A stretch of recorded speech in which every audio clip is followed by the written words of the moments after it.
Panginoong Diyos, pinupuri at pinasasalamatan ka namin sa iyong walang hanggang pagmamahal na siyang nagbubuklod sa amin bilang mag-anak.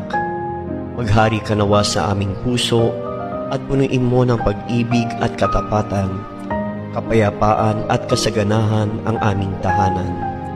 Patuloy mo po sanang basbasan ng aming pamilya.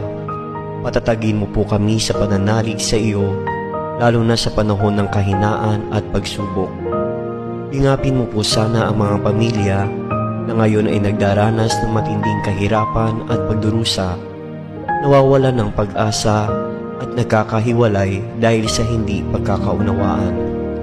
Turuan mo po kaming laging magpasalamat sa biyaya ng buhay, pananampalataya at kaligtasan. Akayin mo po kami sa kabanalang handog mo upang maging mabuting halimbawa kami sa isa't isa.